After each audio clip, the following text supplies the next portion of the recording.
Hello friends. स्वागत है आपका अपने यूट्यूब चैनल मंजिल तक पर। फ्रेंड्स, आज हम वीकली करंट अफेयर्स के अंतर्गत 26 अक्टूबर से 2 नवंबर तक के सभी महत्वपूर्ण क्वेश्चंस को देखेंगे। आइए देखते हैं। Question first, UN global climate action award 2020 किसने जीता है? ऑप्शंस हैं green peas, Greta Thunberg, national oceanic and atmospheric administration. Option D है ग्लोबल हिमालयन एक्सपीडिशन। इसका राइट आंसर है option number D, global Himalayan expedition global climate action award 2020 जीता है। Right answer है ऑप्शन नंबर डी। आइए इसके बारे में थोड़ा सा हम जान लेते हैं। भारतीय संगठन ने पर्यटन और प्रौद्योगिकी का इस्तेमाल दूर दराज के समुदायों को सौर ऊर्जा उपलब्ध कराने वाले कोविड-19 महामारी के बीच भी जलवायु परिवर्तन से मुकाबला करने हेतु संयुक्त राष्ट्र का प्रतिष्ठित पुरस्कार जीता है। ग्लोबल हिमालयन एक्सपेडिशन GHE 2020 के UN global climate action award के विजेताओं में शामिल है। GHE ग्लोबल हिमालयन एक्सपीडिशन सुदूर समुदायों तक सौर ऊर्जा लाने के लिए पर्यटन और प्रौद्योगिकी का उपयोग करने वाला दुनिया का पहला संगठन है। नेक्स्ट क्वेश्चन है, किस राज्य सरकार ने बिना परमिट के राज्य में शराब ले जाने पर प्रतिबंध लगा दिया है? ऑप्शंस हैं पंजाब, गुजरात, बिहार, आंध्र प्रदेश।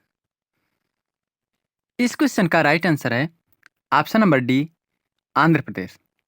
आंध्र प्रदेश सरकार ने बिना परमिट के राज्य में शराब ले जाने पर प्रतिबंध लगा दिया है। आंध्र प्रदेश सरकार ने राजस्व का नुकसान रोकने के प्रयास के तहत एक आदेश जारी करके बिना आबकारी शुल्क एक्साइज ड्यूटी के भुगतान के अन्य राज्यों शराब के परिवहन पर रोक लगा दी। यह पिछले साल अक्टूबर में जारी एक सरकारी आदेश की जगह लेगा, जिसमें प्रत्येक व्यक्ति को परमिट या लाइसेंस के बिना 3 बोतल शराब रखने की अनुमति दी गई थी। अब यहाँ तक कि व्यक्तिगत उपयोग के लिए भी कोई राज्य के बाहर से शराब नहीं ला सकता है। सरकार के संज्ञान में आया था कि कई मामलों में राज्य के बाहर से शराब सीमा शुल्क, अन्य शुल्क आदि के भुगतान के बिना आंध्र प्रदेश में लाई जा रही थी। नेक्स्ट क्वेश्चन है, किस देश ने हाल ही में भारतीय नौसेना को F-18 नौसैनिक लड़ाकू जेट देने की पेशकश की है? ऑप्शंस हैं चीन, अमेरिका, पाकिस्तान, नेपाल। इसका राइट आंसर है option number B, America. America ने भारतीय नौसेना को F-18 लड़ाकू जेट देने की पेशकश की है। अमेरिका ने भारतीय नौसेना को अपने विमान वाहक के लिए लड़ाकू जेट की आवश्यकताओं के लिए अपने F-18 नौसैनिक लड़ाकू जेट देने की पेशकश की है। भारतीय नौसेना ने कुछ साल पहले अपने INS विक्रमादित्य और निर्माणाधीन स्वदेशी एयरक्राफ्ट कैरियर सहित अपने विमान वाहक से संचालन के लिए 57 नौसेना लड़ाकू विमानों के अधिग्रहण में रुचि व्यक्त की थी। नेक्स्ट क्वेश्चन है, विश्व स्ट्रोक दिवस निम्न में से किस दिन मनाया जाता है? ऑप्शंस हैं 15 जनवरी, 29 अक्टूबर, 10 सितंबर, 20 मार्च। इसका राइट आंसर है ऑप्शन नंबर बी, 29 अक्टूबर। 29 अक्टूबर को विश्व स्ट्रोक डे मनाया जाता है। प्रतिवर्ष 29 अक्टूबर को विश्व स्ट्रोक दिवस मनाया जाता है। इसका मुख्य उद्देश्य स्ट्रोक के बारे में जागरूकता फैलाना है। स्ट्रोक मस्तिष्क की धमनियों को प्रभावित करता है। विशेषज्ञों के अनुसार स्ट्रोक मस्तिष्क में रक्त की आपूर्ति की बाधा के कारण होता है। यह ऑक्सीजन और पोषक तत्वों की आपूर्ति में कटौती करता है। नेक्स्ट क्वेश्चन देखते हैं। फ्रेंड्स, अगर वीडियो आप लोगों को पसंद आ रही है तो प्लीज़ लाइक कीजिएगा, और अगर अभी तक चैनल को सब्सक्राइब न किए हों तो प्लीज़ चैनल को सब्सक्राइब करके बेल आइकन को प्रेस कर लीजिए, जिससे कि हमारे आने वाली वीडियोज के नोटिफिकेशन सबसे पहले आपको पहुंच सके। नेक्स्ट क्वेश्चन देखते हैं। भारत और किस देश के बीच तीसरी 2+2 मंत्री स्तरीय वार्ता नई दिल्ली के हैदराबाद हाउस में हुई? नई दिल्ली के हैदराबाद हाउस में हुई। ऑप्शंस हैं चीन, रूस, अमेरिका, जापान। इसका राइट आंसर है option number C, America. America और भारत के बीच तीसरी 2+2 मंत्री स्तरीय वार्ता नई दिल्ली के हैदराबाद हाउस में हुई। भारत और अमेरिका के बीच तीसरी 2+2 मंत्री स्तरीय वार्ता नई दिल्ली के हैदराबाद हाउस में हुई। विदेश मंत्री एस जयशंकर और रक्षा मंत्री राजनाथ सिंह ने भारतीय शिष्टमंडल का नेतृत्व किया, जबकि अमेरिकी शिष्टमंडल का नेतृत्व वहां के विदेश मंत्री माइक पोम्पियो और रक्षा मंत्री मार्क एस्पर ने किया। भारत और अमेरिका ने 5 समझौतों पर हस्ताक्षर किए। नेक्स्ट क्वेश्चन है, हाल ही में किस देश ने डॉक्टर हरिवंश राय बच्चन के नाम पर एक चौराहे का नाम रखा है? ऑप्शंस हैं पोलैंड, चीन, रूस, जापान। इसका राइट आंसर है ऑप्शन नंबर ए, पोलैंड। पोलैंड के ब्रोकला शहर में एक चौराहे का नाम डॉक्टर हरिवंश राय बच्चन के नाम पर रखा गया है। अमिताभ बच्चन ने हाल ही में इंस्टाग्राम पर एक साइन बोर्ड की तस्वीर शेयर की है। इस साइन बोर्ड पर अमिताभ बच्चन के पिता हरिवंश राय बच्चन का नाम लिखा हुआ है। हरिवंश राय बच्चन हिंदी भाषा के एक कवि और लेखक थे। बच्चन हिंदी कविता के उत्तर छाया काल के प्रमुख कवियों में से एक हैं। उनकी सबसे प्रसिद्ध कृति मधुशाला है। हरिवंश राय बच्चन के नाम पर ही पोलैंड के ओरोकला शहर में एक चौराहे का नाम रखा गया है। नेक्स्ट क्वेश्चन देखते हैं। फ्रेंड्स, प्लीज वीडियो को लास्ट तक देखना, स्किप बिल्कुल भी मत करना, क्योंकि आने वाले सभी कॉम्पिटिटिव एग्जाम्स के लिए करंट अफेयर्स की ये सीरीज बहुत ही महत्वपूर्ण होने वाली है। नेक्स्ट क्वेश्चन है, निम्न में से कौन सा राज्य प्रधानमंत्री स्वनिधि योजना को लागू करने वाला पहला राज्य बन गया है? ऑप्शंस हैं पंजाब, राजस्थान, उत्तर प्रदेश, झारखंड। इसका राइट आंसर है ऑप्शन नंबर सी, उत्तर प्रदेश। उत्तर प्रदेश प्रधानमंत्री स्वनिधि योजना को लागू करने वाला पहला राज्य बन गया है। प्रधानमंत्री के आत्मनिर्भर भारत पैकेज के तहत प्रधानमंत्री स्वनिधि योजना चलाई जा रही है। यूपी इस योजना को लागू करने वाला पहला राज्य बन गया है और प्रदेश सरकार इस योजना को प्राथमिकता देते हुए संचालित कर रही है। प्रदेश में अब तक इस योजना के तहत 7 लाख से अधिक वेंडरों ने अपना पंजीकरण कराया है। प्रधानमंत्री स्वनिधि योजना के तहत सड़क किनारे छोटे मोटे काम धंधे करने वाले लोगों को 10,000 रुपये का लोन आसान शर्तों पर दिया जाएगा। इसके लिए उन्हें कोई गारंटी नहीं देनी पड़ती है। योजना को आवास व शहरी मामलों के मंत्रालय द्वारा आत्मनिर्भर भारत अभियान के हिस्से के रूप में लॉन्च किया गया है। नेक्स्ट क्वेश्चन है, लैंसेट रिपोर्ट के अनुसार कौन सा देश साल 2050 तक जापान को पीछे छोड़कर दुनिया की तीसरी सबसे बड़ी अर्थव्यवस्था वाला देश बन जाएगा? ऑप्शंस हैं नेपाल, पाकिस्तान, भारत, बांग्लादेश। इसका राइट आंसर है option number C, Bharat. Bharat Lancet report के अनुसार 2050 तक जापान को पीछे छोड़कर तीसरी सबसे बड़ी अर्थव्यवस्था वाला देश बन जाएगा और इस स्थान पर वह अपने आप को साल 2100 तक बरकरार रख सकता है। मेडिकल जर्नल लेसेंट द्वारा पब्लिश एक स्टडी से यह बात सामने आई है। लेसेंट की स्टडी ने कुल जीडीपी के लिए प्रदर्शनों में देशों की वर्किंग एज पॉपुलेशन के आधार पर यह रिपोर्ट तैयार की है। गौरतलब है कि साल 2017 में भारत की अर्थव्यवस्था दुनिया में 7वें स्थान पर थी। लेसेंट की स्टडी के अनुसार साल 2030 में भारत की अर्थव्यवस्था दुनिया में 4थे स्थान पर होगी। नेक्स्ट देखते हैं, संयुक्त राष्ट्र संघ दिवस निम्न में से किस दिन मनाया जाता है? ऑप्शंस हैं 10 जनवरी, 15 मार्च, 24 अक्टूबर, 12 मई। इसका राइट आंसर है ऑप्शन नंबर सी, 24 अक्टूबर। 24 अक्टूबर को संयुक्त राष्ट्र संघ दिवस मनाया जाता है। इसी दिन साल 1945 में संयुक्त राष्ट्र संघ का चार्टर लागू हुआ था। 20 अक्टूबर से 26 अक्टूबर को संयुक्त राष्ट्र सप्ताह के रूप में मनाया जाता है। वर्ष 1948 में संयुक्त राष्ट्र महासभा ने 24 अक्टूबर को संयुक्त राष्ट्र दिवस घोषित किया था। संयुक्त राष्ट्र चार्टर पर 26 जून 1945 को हस्ताक्षर किए गए थे तथा 24 अक्टूबर 1945 को यह लागू हुआ था। संयुक्त राष्ट्र संघ एक अंतर सरकारी संगठन है। नेक्स्ट क्वेश्चन देखते हैं। हाल ही में किस देश को 35 साल के अंतराल के बाद अंतर्राष्ट्रीय श्रम संगठन ILO इंटरनेशनल लेबर ऑर्गेनाइजेशन के संचालक मंडल की अध्यक्षता मिली है? ऑप्शंस हैं नेपाल, पाकिस्तान, चीन, भारत। इसका राइट आंसर है option number D, Bharat. Bharat को 35 साल बाद ILO के संचालक मंडल की अध्यक्षता मिली है। आइए ILO के बारे में जानते हैं। अंतर्राष्ट्रीय श्रम संघ अंतर्राष्ट्रीय आधारों पर मजदूरों तथा श्रमिकों के हितों की रक्षा के लिए नियम बनाता है। यह संयुक्त राष्ट्र की विशिष्ट संस्था है। 1969 में इसे विश्व शांति के लिए नोबेल पुरस्कार से सम्मानित किया गया था। अंतर्राष्ट्रीय स्तर पर मजदूरों के अधिकारों के लिए अंतर्राष्ट्रीय श्रमिक संगठन का गठन किया गया। ILO का मुख्यालय जिनेवा में है, जो कि स्विट्जरलैंड में है।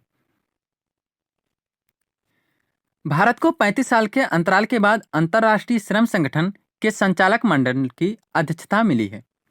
इस पद के लिए श्रम सचिव अपूर्व चंद्र को चुना गया है। श्रम मंत्रालय ने 23 अक्टूबर 2020 को एक बयान में कहा कि 35 साल बाद भारत को ILO के संचालक मंडल की अध्यक्षता मिली है। वर्तमान समय में ILO के 187 सदस्य हैं। भारत ILO के संस्थापक सदस्यों में से एक है। नेक्स्ट क्वेश्चन देखते हैं। अमेरिकी सुप्रीम कोर्ट का जज निम्न में से किसे नियुक्त किया गया है? ऑप्शंस हैं Amy Coney Barrett, Pramila Jayapal, Kamala Harris. Option D है सारा पालिन। इसका राइट आंसर है option number A, Amy Coney Barrett. Amy Coney Barrett को अमेरिकी सुप्रीम कोर्ट का जज नियुक्त किया गया है। अमेरिका में आम चुनाव से एक सप्ताह पहले 27 अक्टूबर 2020 को जज एमी कोनी बैरेट ने अमेरिकी सुप्रीम कोर्ट की न्यायाधीश के रूप में शपथ ली। न्यायाधीश बैरेट ने राष्ट्रपति ट्रंप की मौजूदगी में व्हाइट हाउस में शपथ ली। सुप्रीम कोर्ट के जस्टिस क्लेरेंस थॉमस ने उन्हें शपथ दिलाई। सीनेट के अनुसार एमी कोनी के पक्ष में 52 वोट और विरोध में 48 वोट पड़े। व्हाइट हाउस ने ट्वीट किया कि एमी कोनी बैरेट सर्वोच्च न्यायालय के 115वें एसोसिएट जस्टिस होंगी। नेक्स्ट क्वेश्चन देखते हैं। प्रधानमंत्री नरेंद्र मोदी ने 24 अक्टूबर 2020 को किस राज्य में किसान सूर्योदय योजना शुरू की? किसान सूर्योदय योजना शुरू की। ऑप्शंस हैं बिहार, पंजाब, गुजरात, कर्नाटक। इसका राइट आंसर है ऑप्शन नंबर सी, गुजरात। प्रधानमंत्री नरेंद्र मोदी गुजरात में वीडियो कॉन्फ्रेंसिंग के माध्यम से किसान सूर्योदय योजना का उद्घाटन किया। इस योजना का लक्ष्य सिंचाई के लिए किसानों को दिन के समय ऊर्जा की सप्लाई करना है। इस योजना के अंतर्गत किसानों को सुबह 5 बजे से लेकर 9 बजे तक बिजली मिलेगी। राज्य सरकार ने साल 2023 तक ट्रांसमिशन इंफ्रास्ट्रक्चर को इंस्टॉल करने के लिए 3500 करोड़ रुपए का आवंटन किया है। नेक्स्ट क्वेश्चन देखते हैं। निम्न में से किस दिग्गज खिलाड़ी ने पुर्तगाल grand premier league formula 1 race जीतकर अपने करियर की 92वीं जीत दर्ज करके माइकल शूमाकर का रिकॉर्ड तोड़ दिया?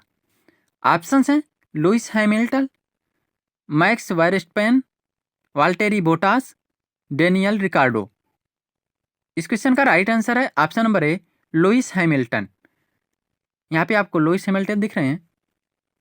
लुइस हैमिल्टन ने 1 रेस को जीतकर अपने करियर की 92वीं जीत दर्ज करके माइकल शूमाकर का रिकॉर्ड तोड़ दिया है। ब्रिटिश ड्राइवर लुइस हैमिल्टन ने पुर्तगाल ग्रां प्री जीतकर फार्मूला 1 का नया इतिहास रच दिया है। यह उनके करियर की 92वीं जीत थी और वह जर्मनी के महान ड्राइवर माइकल शूमाकर से आगे निकल गए हैं। 6 बार के विश्व चैंपियन हैमिल्टन की यह इस सत्र की 12 रेस में 8वीं जीत थी। हैमिल्टन ने पहली F1 रेस 2007 में जीती थी और पहला खिताब 2008 में अपने नाम किया था। नेक्स्ट क्वेश्चन देखते हैं। एशिया में प्रभाव रखने वाले 10 सबसे शक्तिशाली देशों में किस देश को चौथा स्थान प्राप्त हुआ है? ऑप्शंस हैं नेपाल, चीन, जापान, भारत। इसका राइट आंसर है ऑप्शन नंबर डी, भारत। साल 2020 की दुनिया के सबसे शक्तिशाली देशों की लिस्ट जारी हो गई है। हर साल की तरह इस बार भी इस लिस्ट में अमेरिका शीर्ष पर काबिज है। सिडनी स्थित लोवी इंस्टीट्यूट के एशिया पावर इंडेक्स 2020 के अनुसार 2019 में भारत का पावर स्कोर 41 था, जो 2020 में घटकर 39.7 हो गया है। भारत ने राजनयिक प्रभाव में दक्षिण कोरिया और रूस को पीछे छोड़कर अब अमेरिका के बाद चौथे स्थान पर है। इस इंडेक्स के अनुसार एशिया प्रशांत क्षेत्र को प्रभावित करने वाला सबसे शक्तिशाली देश अमेरिका है। नेक्स्ट देखते हैं। Next question. प्रधानमंत्री नरेंद्र मोदी ने 24 अक्टूबर 2020 को वीडियो कॉन्फ्रेंसिंग के जरिए गुजरात में कितने परियोजनाओं का उद्घाटन किया है? ऑप्शंस हैं 3, 7, 8, 10। इसका राइट आंसर है ऑप्शन नंबर ए, 3 परियोजनाओं का उद्घाटन किया है। आइए देखते हैं। प्रधानमंत्री नरेंद्र मोदी ने 24 अक्टूबर 2020 को वीडियो कॉन्फ्रेंसिंग के जरिए गुजरात में 3 परियोजनाओं का उद्घाटन किया है। प्रधानमंत्री मोदी ने राज्य के किसानों के लिए किसान सूर्योदय योजना की शुरुआत की है। इसके अतिरिक्त जूनागढ़ में गिरनार रोपवे तथा अहमदाबाद स्थित UN Mehta cardiology institute and research centre से संबद्ध पीडियाट्रिक हार्ट हॉस्पिटल का भी उद्घाटन किया है। किसान सूर्योदय योजना का लक्ष्य सिंचाई के लिए किसानों को दिन के समय ऊर्जा की सप्लाई करना है। Next question. किस राज्य सरकार ने हाल ही में एकीकृत आदर्श कृषि ग्राम योजना की शुरुआत की? ऑप्शंस हैं बिहार, कर्नाटक, उत्तराखंड, केरल। इसका राइट आंसर है Uttarakhand, option number C, Uttarakhand. Uttarakhand के मुख्यमंत्री त्रिवेंद्र सिंह रावत ने हाल ही में एकीकृत आदर्श कृषि ग्राम योजना की शुरुआत की। आदर्श कृषि ग्राम योजना एक पहल है जो किसानों की अर्थव्यवस्था को मजबूत करने और उनकी आय को दुगना करने के लिए एक मील का पत्थर साबित होगी। साथ ही किसानों को दिए जाने वाले ब्याज मुक्त ऋण की सीमा 2 लाख रुपए से 3 लाख रुपए की जा रही है। इसके अलावा किसानों को उत्पादकता बढ़ाने के लिए मशीनीकृत और वैज्ञानिक खेती पर जोर देने के लिए। नेक्स्ट क्वेश्चन है। केंद्रीय भूगर्भ जल प्राधिकरण CGWA ने पानी की बर्बादी और बेवजह इस्तेमाल पर रोक लगाने के लिए कितना दंड निर्धारित किया है? ऑप्शन ए है 3 लाख रुपए जुर्माना एवं 7 साल तक जेल, बी है 1 लाख रुपए जुर्माना एवं 5 साल तक जेल, ऑप्शन सी है 2 लाख रुपए जुर्माना एवं 3 साल तक जेल, ऑप्शन डी है 4 लाख रुपए जुर्माना एवं 2 साल तक जेल। इसका राइट आंसर है ऑप्शन नंबर बी, 1 लाख रुपए जुर्माना एवं 5 साल तक जेल।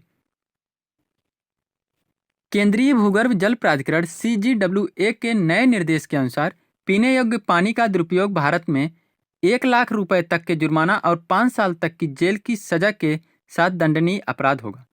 इस आदेश का पालन करने के लिए सभी एक तंत्र विकसित करेगी और आदेश का उल्लंघन करने वालों के खिलाफ दंडात्मक उपाय किए जाएंगे।